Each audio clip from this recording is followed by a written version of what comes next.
Hey team, just Rowan here for today's story time.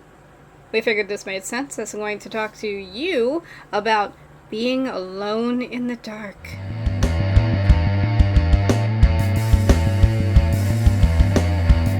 Bathroom dark. A special kind of dark. I've always been afraid of the dark. Well, okay, I've been afraid of walking into things, stepping on objects, and of potential other dimensional hell demons or whatever hanging out.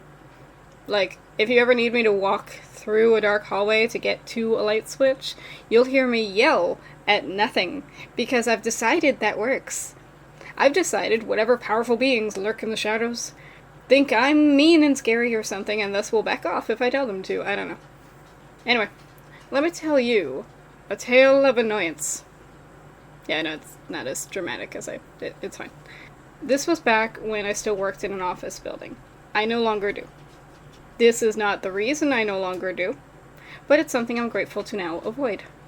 I'm going to start this off by stating that generally, even if something was wrong with the bathroom on the floor where I worked, it was easy to go like one floor up or one floor down and find an open set of stalls. I wanted to pee. This one time, however, nope.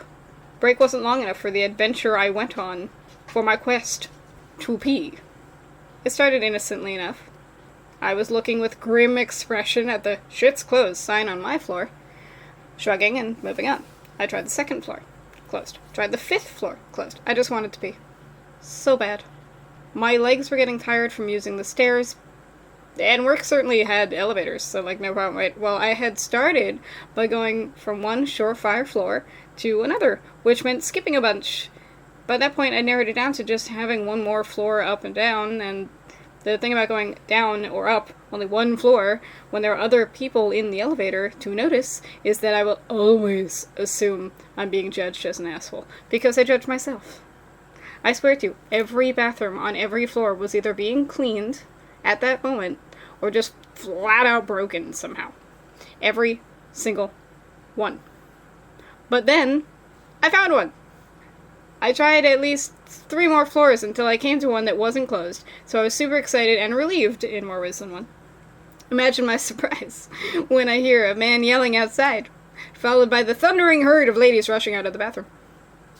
And then, darkness.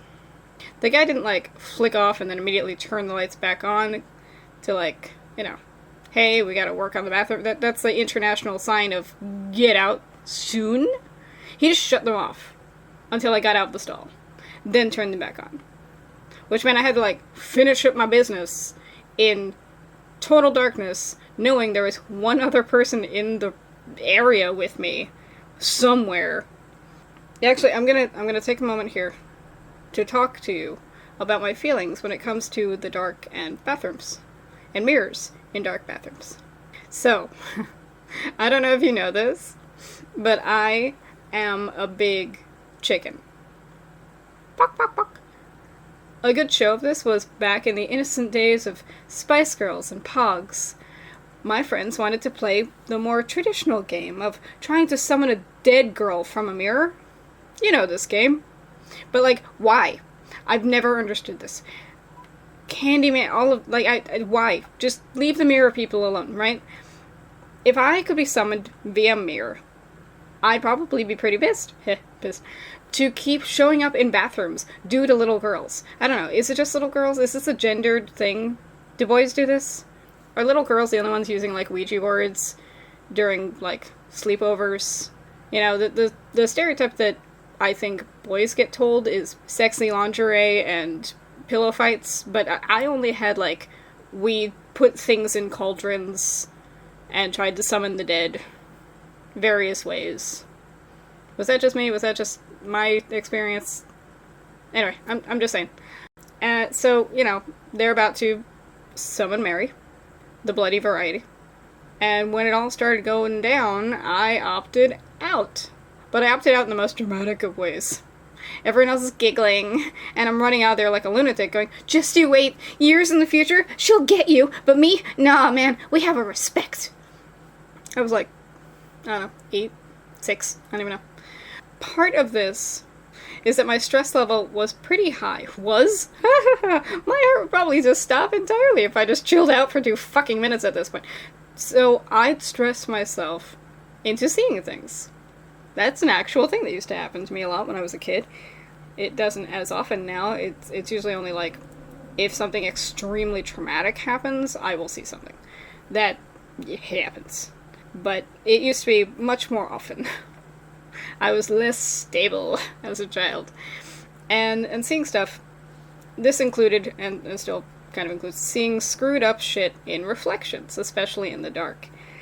Not always, like, I can look at myself in the mirror and it's fine. But if it's dark, my brain just fills in blanks in the worst possible way. And I'd gotten into my head that all mirrors work like two-way mirrors, right? In that when the lights are out, you can see them, and otherwise they are probably just seeing you.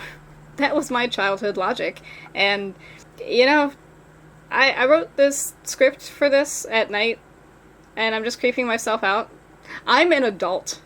I have a master's degree. What is wrong with me? Oh, I know what's wrong with me. I have various diagnoses. Anyway, you know, I used to run away from the bathroom after flushing, right? Because I knew when the sound of the flush was done, that was the ding of the timer, and the mirror things would come out and eat my feet. So I had to jump onto the bed to avoid them coming after me and my feet. This is apparently not an uncommon thought process for a little kid. I know I've heard of multiple kids who would run for the bathroom when the flush was going and jump into... So, like, I don't know where this came from, why we collectively... But, yeah, no. Eat my feet. And they were somehow the same as the under-the-bed monsters. But closet monsters and I were cool, though. Look, I don't claim to understand the infrastructure of monsterdom, okay? Actually, I should probably look into what the difference was. I don't mean, like, find an old tome to explain how monster society works. But, like, sitting down and looking at my own logic might actually be beneficial. I'm curious now about my brain. So, back to then modern day work, right? I'm in an office building. I get chased out of the stall pretty much mid-poop by this guy. And then he has the gall to just stand there in the small doorway. Like, dude, if you want me to leave, fucking move. Once I got past him, I turned out the lights on my way out. Rock on.